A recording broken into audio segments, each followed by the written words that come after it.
a todos. Que a paz de Jesus esteja presente nos nossos corações para podermos continuar o estudo. E obviamente, né, a clássica pergunta, alguém leu?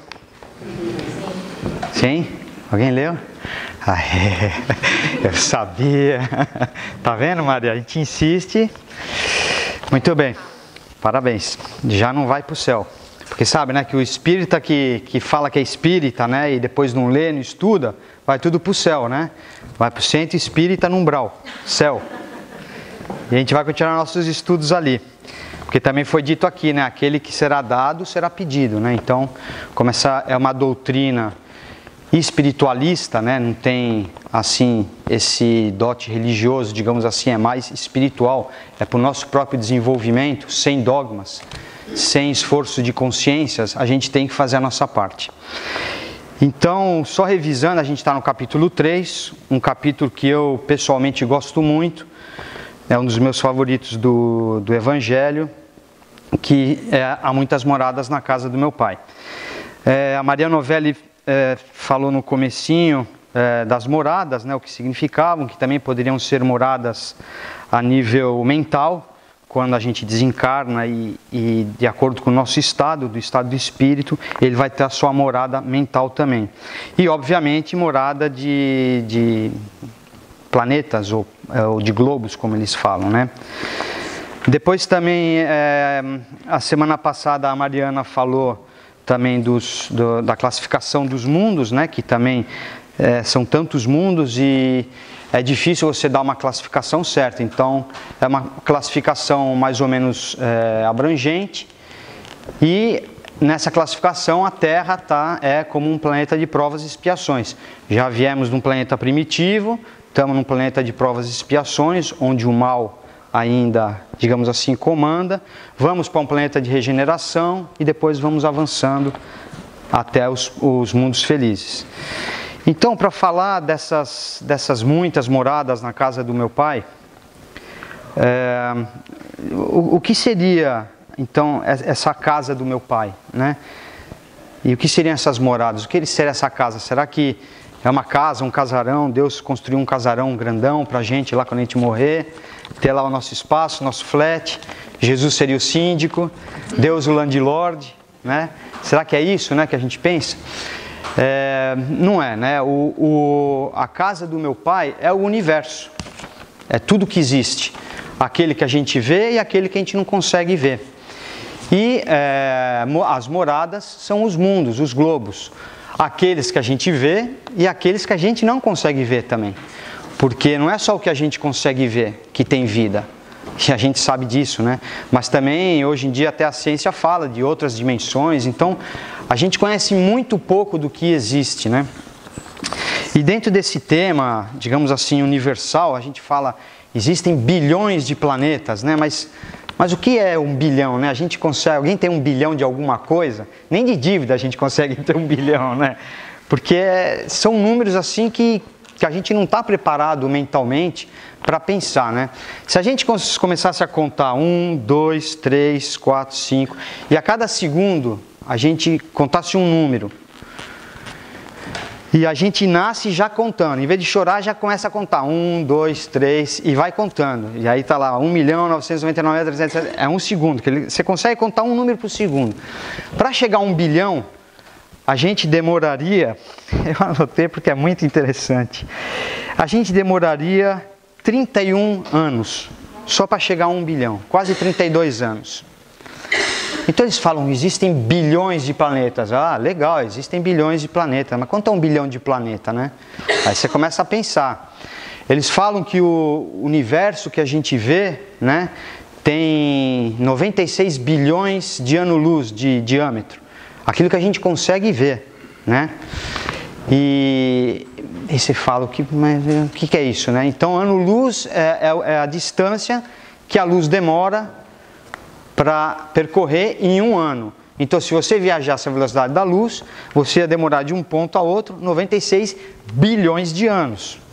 E quanto é essa velocidade, a velocidade da luz? A velocidade da luz, se você viajasse a velocidade da luz, em 1 segundo, você dava 7,5 voltas em volta da Terra. É mais rápido que o Flash, né? Um segundo, 7 voltas e meia. Em quilômetros por hora dá mais de 1 milhão de quilômetros por hora. Quer dizer, são coisas que... E tudo está em movimento no universo, inclusive o próprio universo está expandindo. E ele está expandindo numa velocidade tão grande, porque é o espaço que está tudo. Então tem um monte de universo que a gente não consegue ver e nem nunca vai conseguir. Então outro dado muito interessante é que esse universo que a gente não vê tem 7 trilhões de anos-luz.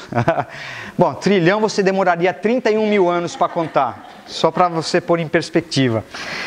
7 trilhões o tamanho. Então eles falam assim, o átomo, né, que também a gente não consegue imaginar como o átomo é pequenininho, né, mas o átomo para a Terra, a proporção é como se fosse a Terra para esse universo visível.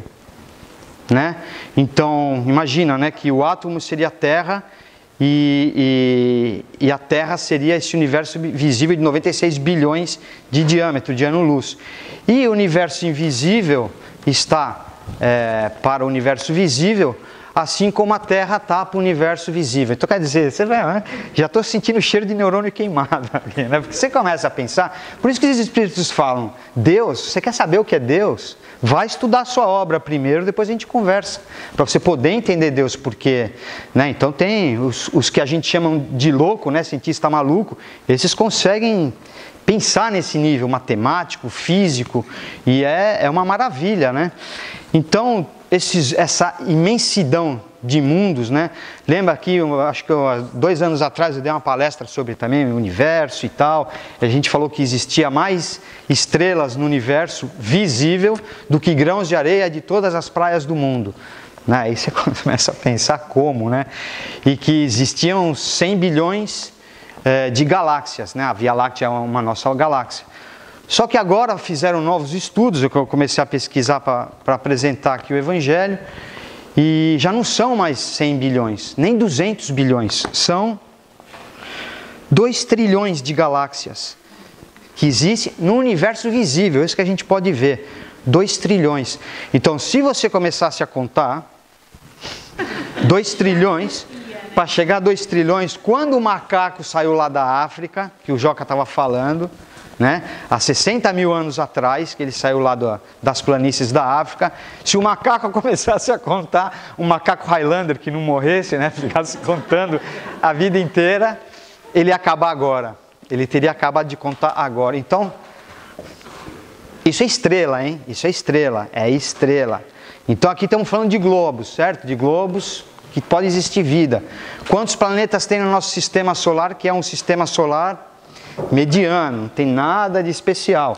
Tem 8 planetas, Plutão já foi destituído, e tem um 9º planeta que estão calculando, que é 10 vezes maior que a Terra, não sei o quê, mas vai ser descoberto. Mas não são só os planetas, são as luas também. As luas podem ser consideradas mundos também. E só no nosso sistema solar tem quase 200 luas. Não é só essa lua que a gente vê, não, tem um monte de outras luas. Então, você começa a pensar, 200, mas vamos ser humildes, vamos pôr um planeta para cada estrela, não 200, vamos pôr um só. Então, no nosso universo que a gente consegue ver, existiriam, um número aqui, 400 sextilhões, 400 seguido por 19 zeros, tá? Eu já nem sei quanto tempo você ia demorar para contar isso, né? A minha calculadora não conseguiu calcular. Por que eu falei tudo isso? Porque é muito interessante quando o Espírito começa a dar explicação, ou Kardec começa a explicar. Lembre-se que o Evangelho foi publicado em 1864. Então, naquele tempo, obviamente, eles a gente nem sabia que existiam outras galáxias. Que a gente sabe que tem outras galáxias é 1920 e pouco, que o universo está expandindo, 1920 e pouco. Então a gente está assim no super começo de conhecer onde a gente se encontra. Então, dentro desse conhecimento, ele teve que dar uma mensagem. E aí eu até vejo os espíritos se segurando, né? Nossa, se vocês soubessem, né? A imensidão que é isso aqui. Como é que eu vou explicar para vocês isso? Como é que eu vou explicar sextilhões de planetas? Como é que eu vou explicar, né? Tanta vida, tanta fartura de vida? Porque não é... Quando a gente fala raça humana, a gente não não fala só desta raça humana, porque a raça humana é uma só, de todas as variedades. Preto, branco, indígena, amarelo, azul, deve ter azul, transparente. Tem aquele livro Urânia, que ele descreve as humanidades, que é a mesma da gente, né? Só que de outros planetas, de outros globos. Aí ele fala, pô, cheguei naquele planeta e eu conseguia ver, o cara era transparente. Aí eu tinha outro, mas ele falava, mas no geral é cabeça, tronco e membros. É mais ou menos essa forma humanoide, né? Então, todos esses filmes, Jornada nas Estrelas, que a gente vê, o Spock orelhudo, né? O outro com uma cabeça meio de dinossauro e tal, completamente aceitável e palpável. Né? Come on, com 426 trilhões de planetas, né? Não vai ter um que tem lá com uma cabeça de peixe lá, super normal, né? Mas não é? Pensa, vamos pensar. Então, dentro dessa perspectiva e desse conhecimento, que os espíritos vão tentar trazer um pinguinho de conhecimento para a gente, dessa fartura que é a morada, as casas, né? As moradas da casa do meu pai. É dentro desse contexto imenso, maravilhoso. Então ele começa a falar, né? Pô, a humanidade aqui é uma humanidade bem inferior, digamos assim, bem no mal, né? Bem do mal. Aí ele começa, né? Eles começam meio que não os espíritos, mas o interlocutor começa a falar, pô, né? A gente não vale nada, né? Essa humanidade aqui realmente, olha, só tem gente ruim. Né? E se a gente se concentrar realmente só nisso, a gente só vai ver também, realmente, só tem bandido, só tem corrupto, só tem gente desonesta, né? E aí os espíritos falam, olha, esse é do teu ponto de vista. Agora, se você abrir um pouquinho o olho e ver essa imensidão, aí é que ele fala do universo, né? Ele vai falar, vocês são só uma aldeia minúscula dentro de um império gigantesco. É só uma aldeia, vocês não são, ele não falou isso, mas deu a entender, né? Vocês não são nada, vocês são um pozinho, num contexto gigantesco dessa humanidade intergaláctica que a gente vive. Então eles falam, se você está num planeta de provas e expiações, como a gente está no planeta de provas e expiações, a gente está aqui como um hospital, porque, né, estamos doentes da alma, estamos doentes moralmente. O nosso estágio moral ainda está um pouco deficitário, digamos assim, então a gente está naquele nível um pouco mais baixo. É como se fosse uma penitenciária, pelos crimes que cometemos, mas crimes entre aspas, pela nossa ignorância, né? Porque somos criados todos inocente, puro e besta, né? Todos ignorantes. E começamos a evolução errando, claro, tentativa e erro no começo, mas depois a gente vê e tenta acertar, e aí se não acerta, você começa a ser cobrado mais vigorosamente. Então, dentro desse contexto, o que acontece? Claro, somos, digamos assim, maus, mas diante de toda essa humanidade gigantesca, não somos tão mal como parecemos, né? Somos apenas uma fração pequenininha. Então a mensagem é que, apesar de sermos uma escola, apesar de sermos uma penitenciária, apesar de estarmos ainda evoluindo, nós temos essas sementes, né, para o progresso. E como a humanidade evolui e como os mundos evoluem, a gente tem sempre que fazer esse esforço para poder acompanhar a Terra nesse momento de transição que ela está passando. Porque senão vai acontecer, que nem falou o Joca antes na palestra, vamos ser exilados daqui também. Porque vai chegar uma hora aqui, né? A gente não vai ver isso com certeza, mas os filhos, os netos, os bisnetos, tá vindo uma turminha aí muito legal. Eles vão realmente transformar esse mundo. E aí depois, quem não servir, quem quiser persistir no erro, vai falar, meu amigo, seu tempo acabou aqui. Ou você muda ou você vai em outros planetas mais primitivos fazer aquela humanidade mais primitiva evoluir. Muita paz a todos.